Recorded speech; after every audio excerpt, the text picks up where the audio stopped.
I've served the military intelligence for the past 35 years. It has always been the case. Our problem is religion and socio-cultural. I mean, people will expect me to come here and start talking about kinetics, about operation and so on. I've been an operational commander all my life. I've commanded warships, I've commanded troops, I've commanded men outside Nigeria and so on. But I'm not going to come to your station to discuss kinetics. The problem is not kinetics. In 2017, 2016, I'm always a member of the Security and Intelligence Brief at the Defense Headquarters. I said the center of gravity of Boko Haram and insurgency in Nigeria are the sponsors of that program. It was beyond us. Because the job we need to do is kinetics. Fight, destroy places, resolve issues. Yep. But we cannot resolve issue of sponsors of Boko Haram that were in Buhari's government, that we know them. When you say we, who I was in the military intelligence. Okay. And the defense headquarters staff that I work with, they know. And that was why we couldn't pursue that aspect that could have resolved that problem. Because you need to arrest people. And recently, 400 people were gathered as sponsors of Boko Haram. Why is it that the government has refused to try them? You remember this Boko Haram issue started since 2012. Yeah. And I was in the military intelligence that time. We arrested those people. It is my organization that actually conducts interrogation and interview. And they mention names. I mean, I can't come on the air and start mentioning names of people that are presently in government now that I know. Presently in government. That the boys that we arrested mentioned. Some of them are governors now. Some of them are in the Senate. Some of them are in Aso Rock. Why should a government try to cause this kind of embarrassment and insecurity to the sense of what happened yesterday? And the solution I gave them in 2017, because when I identified the center of gravity for General Shocking, and they couldn't pursue it, because some of them were ministers. And what I'm saying now, the Department of State Services are listening to me. They know them. Yeah, Commodore. So the solution I gave them was that if we can't pursue the policy strategic level, because the people that we need to talk to are also, going to be difficult to deal with. I said what they should do now is to conduct two things. We should buy blimps. The blimps are not UAVs. They are not drones. Blimps are equipment that can fly up to 10,000 feet, 30,000 feet, static if you want, mobile if you want, and they carry a lot of payload. We saw them in Afghanistan. We saw them in Kenya. This will be something that can give us real-time intelligence. And we can know where these bandits or terrorists, where they emanate from, when they finish operations that they've done, where they go back to. Okay. Well, they did not buy this equipment up to. This government does not want to resolve this problem. They are escalating it because of tribal and religious sentiments. So when you say this government does not want to resolve it, don't forget the same government has purchased. In fact, they're going to induct the Super Tucano jet because of, the insecurity situation. They have, the president has had to change guards, as it were, as a result of people's clamor. I imagine if that was not in the thinking, why would you go that length to make some of the, some of the pronouncements, the meetings that have happened, the purchase, the change of guard and the rest? Why would they do all that if they don't want to sort this? Because that is not the solution. What you just mentioned is not the solution. When you have a problem at policy level, strategic level, operational level, when you have a problem, what you need to do is to identify the center of gravity of that problem and attack it. That's what you do. What they are doing is not attacking the center of gravity of the problem of Boko Haram and insurgency.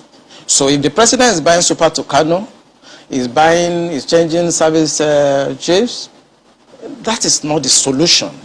We are looking at the wrong side. It's not kinetic. It's politics. Are you ruling out kinetic altogether? I can't rule out kinetic because so it's a spectrum. It's a spectrum, you know, so you can't rule out something. But the center of gravity is what they should look at. And what is it? I'm saying it on this channel. It is the sponsor of Boko Haram and bandits. And speaking about the sponsors, you know, when you say the DSS, and yeah, they could be listening to you, but so they profile, part of their responsibility is to profile all of these persons before they either vie for elections or before, excuse me, they are nominated for any of these positions. Doesn't that happen? Don't they get intel and say, look, this and this is what we found, and then we don't think that this should proceed further? Doesn't that happen? It does.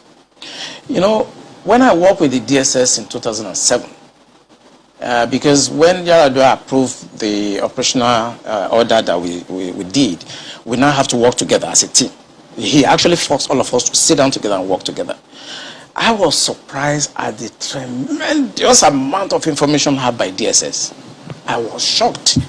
We in DI, I was in Defense Intelligence Agency, and when they were forced to bring out the files, I was shocked. They have so much information at DSS presently as I'm talking about what I'm talking about. They have. But you see, if a fish is going to get spoiled, it's going to start getting spoiled from the head. The DSS will not do anything except the Commander-in-Chief's body language shows that this is the direction I want to go. That is where the problem is. The DSS has tremendous information. By the time 2023 is here and somebody take over and wants to undo some of this evil that I've seen in this country, you will be surprised names that the DSS will bring out. They have the information. There's nothing I'm going to say here that they don't have. The defense headquarters have the solution for the kinetic aspect. They do.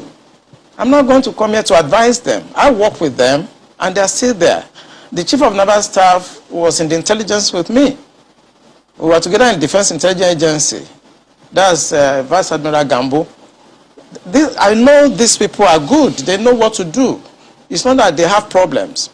It has to do with politics, the sponsors, people that feel that this country should be Islamized. You know, assuming but not conceding that, I mean, that all of this is the case. So what is the end game? Because I imagine as a strategist, that's what you think about. So these things are happening. What is the end game? So why will this be allowed to fester? For what purpose? The end game for them, because we did, normally when you want to look at this type of challenges, what you do is that you go through what we call the intelligence circle. Okay? When you do the processing and you do the analysis before dissemination point, you discover that the end game for them is to just turn this country into like a Taliban type of country. And it's a mindset. And anything goes. In other words, 10% casualties, 20% casualties is allowed in trying to achieve the end game of Islamizing this country. That's for the terrorists, the bandits. It's not for the terrorists and the bandits, for the sponsors. Because I told you, and I will repeat on this channel, the sponsors of Boko Haram and the bandits are the problems. And defense headquarters, the army headquarters, the naval headquarters, the air force cannot do anything about that. Buhari has to do something about that. The Interpol has the list of those people that are sponsoring Boko Haram. I work with Interpol. They should ask, if they don't know, they should ask. The government of Dubai, they have the list of those people. During the trial of those people that were caught, names were mentioned. They have the list. The government also told us that they've arrested 400 sponsors of Boko Haram. Why should a government not try those people and bring peace and harmony and safety to this nation?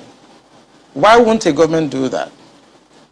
those people that are going to harass cadets and officers in NDA, they live around the place. I know NDA very well. I was in Georgia, I was in NDA as young officers, and I know the area very well. They live around the place. So why can't you put up a blimp that can see what they are doing in real time and eliminate them? Why won't you do that? In fact, there were more details saying that some persons slept up, but we'll come to that hopefully. Mark has got some questions for you.